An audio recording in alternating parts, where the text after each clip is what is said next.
Ok, buenas tardes. Vamos a arrancar. Tengo dos noticias con las que quiero comentar. Mire, ponme a Rafi Pina. Voy brevemente con Rafi.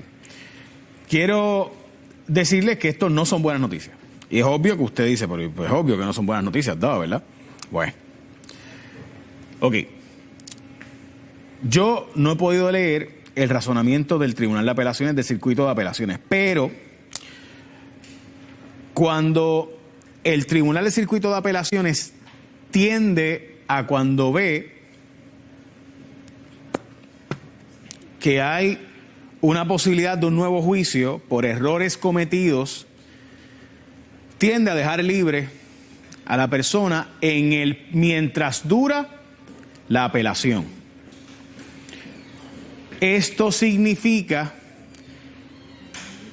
que no hay buenas noticias ahora mismo para Rafi, que va a tener que continuar arrestado, porque evidentemente en el circuito, aunque entiendan, y yo entiendo, gente, que va a haber un nuevo juicio. Esa es mi opinión. Si yo fuera juez, entiendo que debería haber un nuevo juicio. No porque crea que es inocente. ¿Se entiende eso? O sea, recuerden que en nuestro sistema usted es inocente hasta que se demuestre lo contrario, ¿verdad? Pero uno sabe.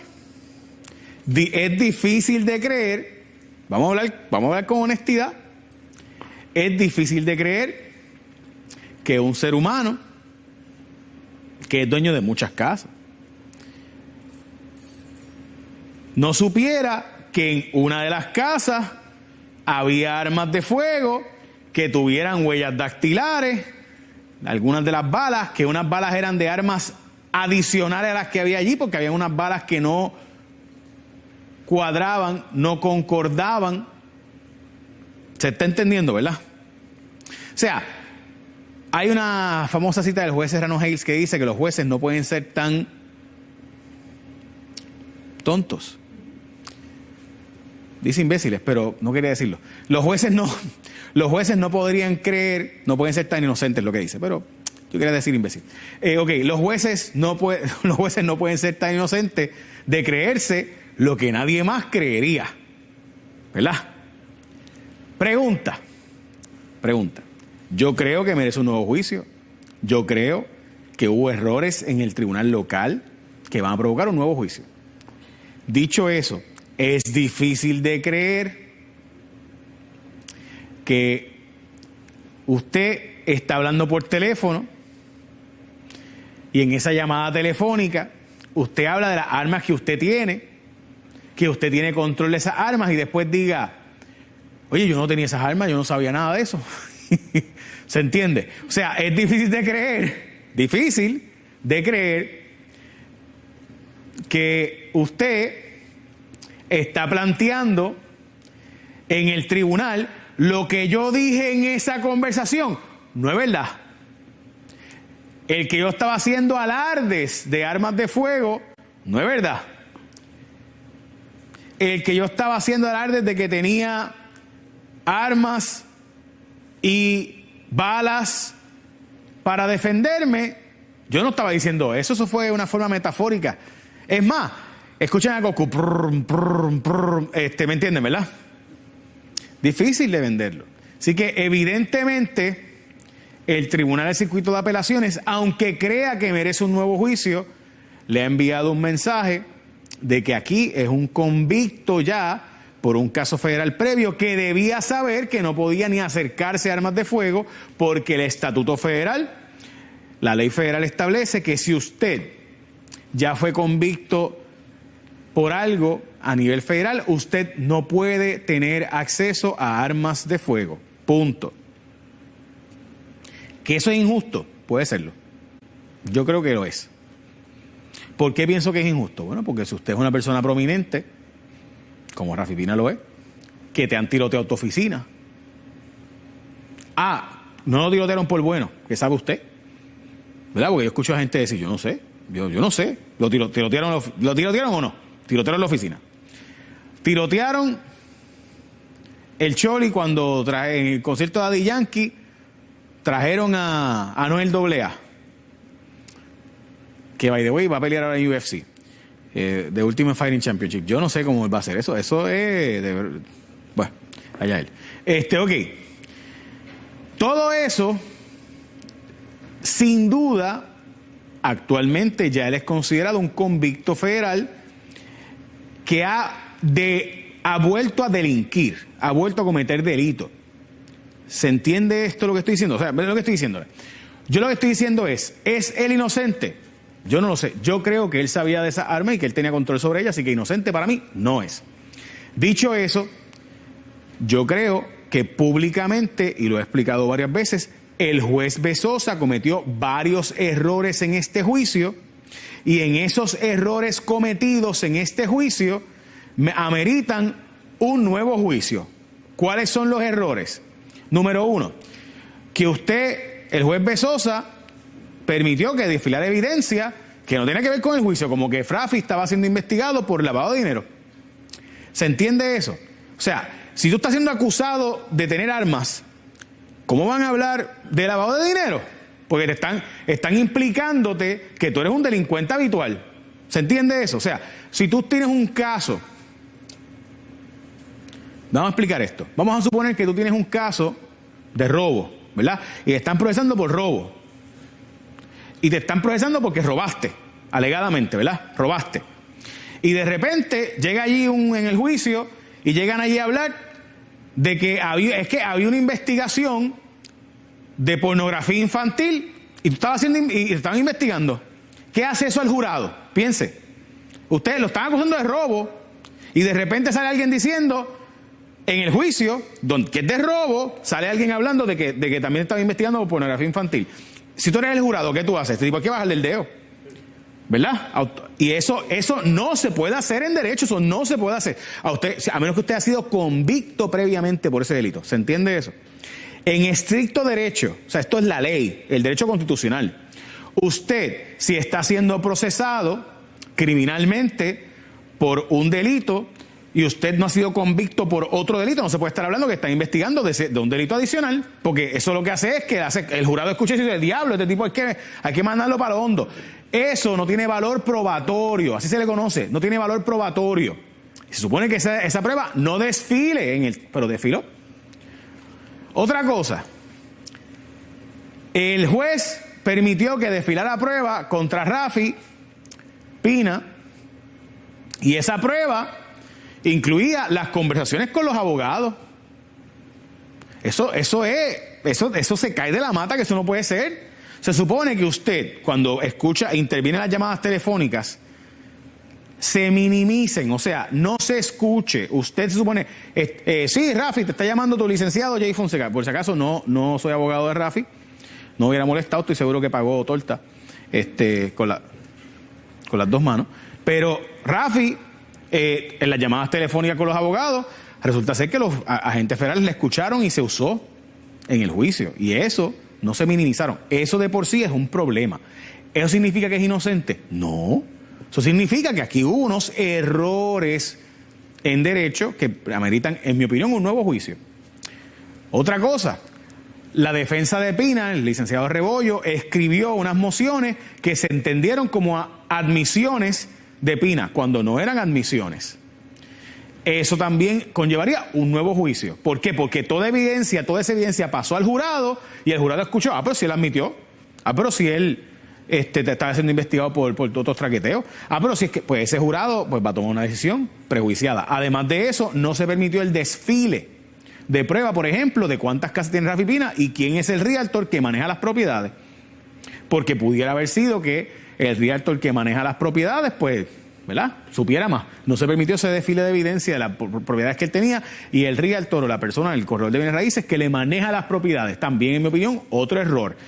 Todo eso que ya acabo de decirle es derecho. Usted puede estar a favor o en contra de que él siga en la cárcel. Pero para mí, esos hechos, que son hechos, esos son datos, son importantes. ¿Significa todo eso que acabo de narrar que es inocente?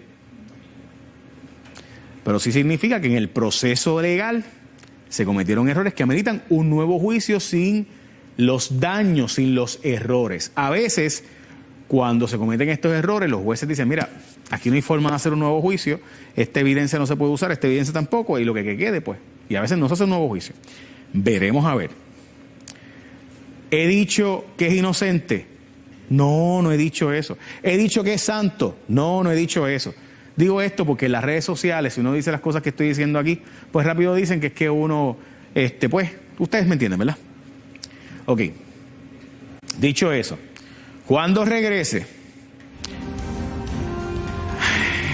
vamos a hablar con una experta, porque en Texas, chequense esto, gente, ¿saben que en Texas prohibieron el aborto desde las 6 semanas? Pues mujeres que pierden el bebé, naturalmente, no les están haciendo procedimientos por temor de que se meta preso a los médicos. Porque médicos, escuchen esto, gente, esto no es chiste, está hoy portada New York Times, historia en Axios, bien serio lo que está pasando y cómo podemos hacer que eso no ocurra aquí si se aprobara el proyecto 693. Además, el PIB manejó correctamente las investigaciones de acoso. Cuando regrese, hablamos con una experta que dice que el PIB se guayó y por qué eso nos debe importar. Lo hablamos.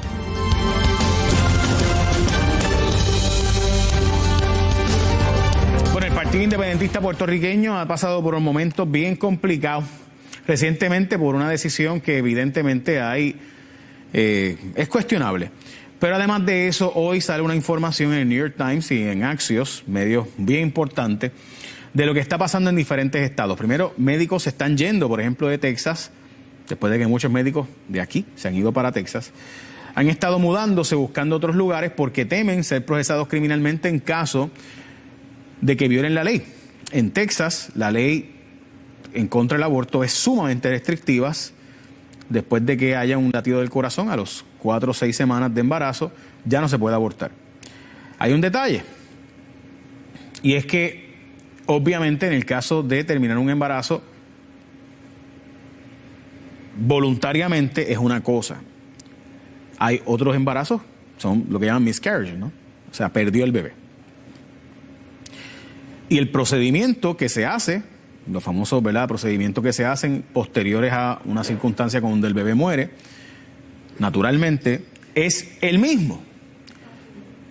En muchas ocasiones, hoy el New York Times reporta de médicos que se están negando a hacer los trabajos en caso de que una mujer pierda el embarazo, se han negado a hacer ese tipo de procedimiento porque temen ser procesados legal y criminalmente. En Texas se prohibió y es con pena de cárcel el tema del aborto después de las 6 semanas. Y médicos están diciendo, espérate, va y me procesan a mí legalmente porque creen que estoy haciendo un aborto cuando realmente es una persona que perdió el bebé y yo lo estoy haciendo un procedimiento de remoción del bebé ya muerto.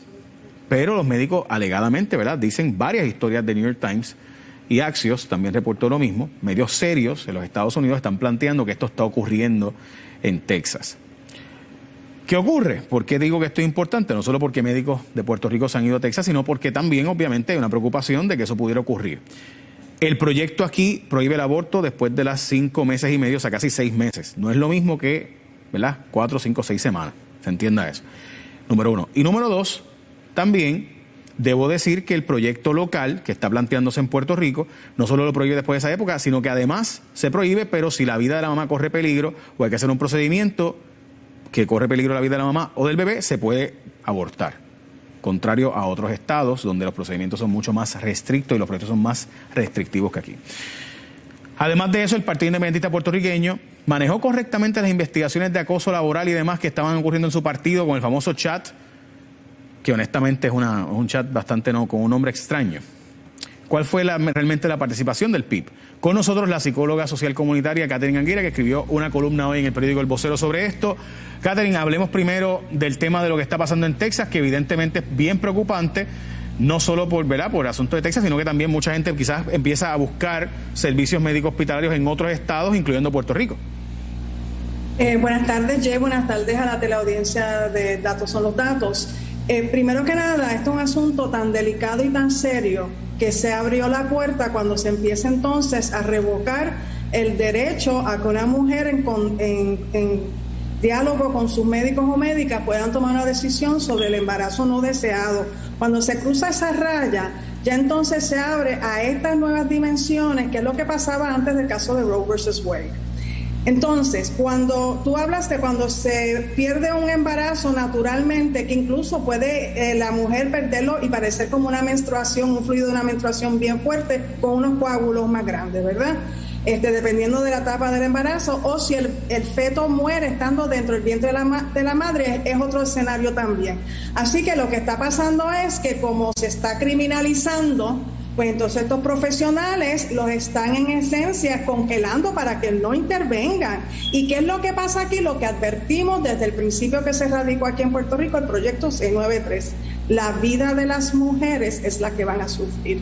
Por eso es que yo siempre me he opuesto a todas estas regulaciones, porque entonces vamos a echar para atrás el reloj a la etapa donde las mujeres, para limpiar su cuerpo de una situación que no quieren, se pueden empezar a perforar los úteros insertándose ganchos de ropa y se desangran y mueren. Así que este es el asunto, esta es la nueva línea fina, y ya hay una niña de 10 años que tuvo que ir de un estado a otro, porque en el estado donde estaba pues ya entró en vigor la ley que prohibía el aborto, incluyendo en casos de violación y de incesto. Así que esta es esos floodgates, ¿verdad? Se abrieron esas compuertas donde van a surgir todas estas situaciones, y la vida que va a estar ahora en peligro siempre va a ser la madre.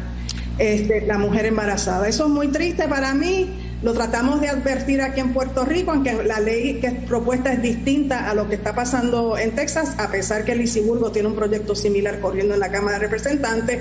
Así que cuando uno empieza a traquetear y entrarse en estas otras dimensiones, se abre la puerta para que las mujeres se vean arrinconadas y puedan perder sus vidas en el proceso. Ok, Catherine, sin embargo, la mayor parte del mundo tiene algún tipo de regulación sobre este tema. ¿No debería haber ninguna regulación o poca regulación en Puerto Rico? Es que yo creo que en Puerto Rico ya está regulado con la ley que prohíbe el aborto, a menos que sea por razones de salud, y la salud incluye mental y física. Así que, ¿qué más allá que están ya en el Código Penal? Ya eso está regulado. De esa forma, criminalizándolo. Lo que pasa es que las personas que son pro vida, Jay, entienden que ese amparo de la salud física y mental es demasiado amplio, y entienden que por ahí se cuela toda suerte de cosas y quieren frenar eso. Así que la realidad del caso es que cuando se revocó el caso de Roe versus Wade y se devuelve a los estados y a los territorios para legislar, Puerto Rico ya lo tiene legislado, y Puerto Rico ya tenemos en nuestra Constitución algo que no aparece en la Constitución de los Estados Unidos, que después de todo es el derecho a la intimidad y la prohibición de discriminación por razón de sexo, que en la Constitución de los Estados Unidos al día de hoy no se ha ratificado en 35 estados, que creo que hace falta el ERA Amendment, el Equal Rights Amendment. Me lleva a eso entonces al próximo tema, sobre el Partido Independentista y el manejo que obviamente en tu columna planteas que es incorrecto de la investigación que se hizo sobre acoso laboral. Son 3 prominentes mujeres del partido las que hicieron la investigación. ¿Por qué crees que el Partido Independentista haría algo así, y sobre todo 3 mujeres reconocidas dentro del partido? Bueno, para empezar, se designó a la doctora Nelly Zambrana, creo que la licenciada Jessica Martínez, que en un momento estuvo a cargo también de la comisión Ese Asunto de la Mujer en el PIB, y la licenciada Yajaira Velázquez, a quien no conozco.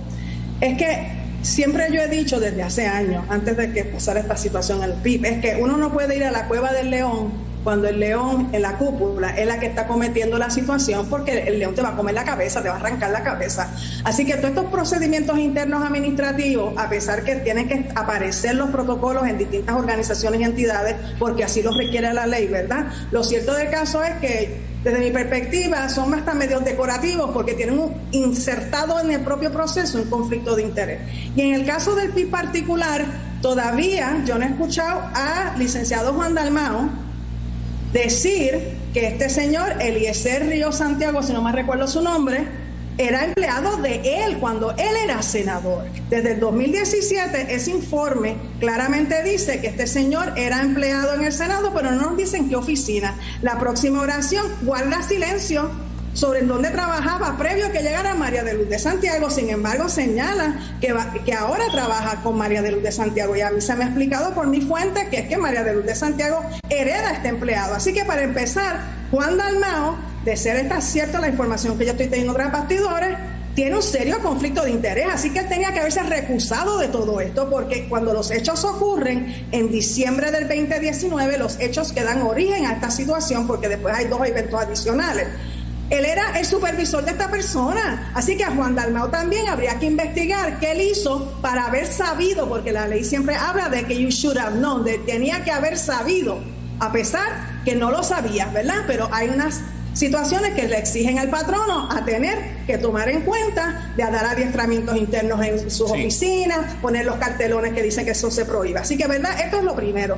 Lo segundo, que yo entiendo que estas tres compañeras en esa comisión, por supuesto, si la joven, la querellante no decidió desistir de ir ante esa comisión, pues el informe no iba a recoger la versión de ella, así que está vacante. Catherine, ¿tú has visto el chat, la filtración del chat, que obviamente no voy a decir el nombre, ¿verdad? Pero es un nombre evidentemente glorificando al miembro masculino. No he visto ese chat, lo que sí me leí con detenimiento fue el informe que ellos hicieron público en su página de Facebook, ¿verdad? Y el informe, si me permite remitirme en el informe, porque en ese informe estas dos abogadas que se supone estén en esa comisión especial no supieron entender la ley de acoso laboral. La ley de acoso laboral casualmente fue aprobada en agosto del 2020. Los hechos que dan origen a esto fueron en diciembre del 2019. Así que a todos los efectos, cualquier abogado que les gusta ser restrictivo en la interpretación de la ley hubiese dicho, los hechos que pasaron en diciembre del 2019 no están al amparo de esta ley. Pero sí están al amparo de la Constitución de Puerto Rico, la ley que prohíbe el discrimen por razón de sexo y otras cosas, porque a pesar que no necesariamente era acoso sexual, a veces el acoso laboral responde a responde a una situación del patriarcado, donde los hombres son los que tienen el control del partido y las mujeres están subsumidas por debajo de ese control. Y ahí es que entonces ellos abren un frente que yo les critico en ese informe. Ese informe va dirigido a decir que el PIB no tiene responsabilidad ninguna sobre esto, porque ninguna de las dos personas son empleados del PIB, ¿verdad? Ahora vamos a ver quién es el patrono. Por tal razón, si la joven trabajaba en la Junta de Inscripción Permanente en el área de Aguada, ¿le responde el patrono es la Comisión Estatal de Elecciones o es el PIB? Porque el PIB es quien selecciona a los empleados que quieren que sean pagos por la Comisión Estatal de Elecciones. Y por otro lado, el joven, el Eliezer, trabajaba en el Senado y hasta donde sé, trabajaba en la oficina de Dalmau. Así que entonces, ¿quién es el patrono? ¿Es Dalmau que los recluta para estar en su oficina o es el Senado de Puerto Rico? Independientemente de quién sea el patrono, la ley de acoso laboral clarito dice que cualesquiera que sean los patronos, siempre todos los patronos van a tener que investigar la situación y un patrono es responsable si una tercera persona está acosando a un empleado que responde a otro Catherine, patrono. Perdóname, te interrumpo porque nos queda un minuto y quisiera saber tu perspectiva de esto. He escuchado a alguna gente que dice que esto debe ser una lección para el partido para dejar de estar pidiendo renuncias, porque a veces las denuncias pues no se investigan correctamente o se investigan por encimita y rápido está pidiendo renuncia a medio mundo y realmente en la práctica pudiera ser que se está llevando movimientos necesarios como el Me Too Movement, pudiera ser que alguna gente se aproveche indebidamente y eso, ¿verdad?, puede ocurrir en todo movimiento, en toda cosa, ¿no? Hay gente que puede exagerar. ¿Te parece que ha habido una exageración y una crucifixión de personas indebidamente y que deberíamos empezar a investigar en vez de apuñalar antes de hacer la investigación? Bueno, yo estoy en récord público, Jane. Yo siempre he sido cuidadosa y yo siempre exijo que antes de que la prensa haga expresiones de ninguna índole, se tengan los documentos, dónde está la querella, una declaración jurada, donde hay una carta oficial radicando una queja o una queja en la entidad que sea.